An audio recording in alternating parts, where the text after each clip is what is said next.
তোমাদের সাথে একটি প্যানকেক রেসিপি শেয়ার করছি। ফার্স্টে একটি ডিম নিয়ে নিলাম, এরপর আমি 1/4 টিস্পুন সল্ট এবং 1/4 টিস্পুন সুগার নিয়ে নিচ্ছি।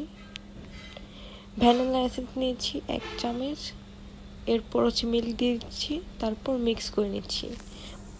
তারপর ময়দা দিয়ে দিয়েছি 1 কাপ, 1 টিস্পুন বেকিং পাউডার, তারপর আমি মিক্স করে নিয়েছি এটাকে ভালোভাবে মিক্স করে।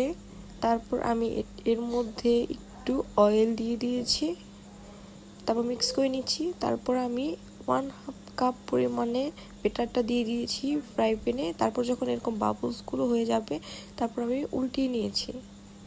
তারপর 2 থেকে 3 মিনিট রাখলেই হয়ে যাবে। এরপর তোমাদের ইচ্ছা মতো যে কোনো কিছু অ্যাড করে দিতে পারো। আমি মধু অ্যাড করেছি, তোমরা চাইলে চকলেটও অ্যাড করতে পারো।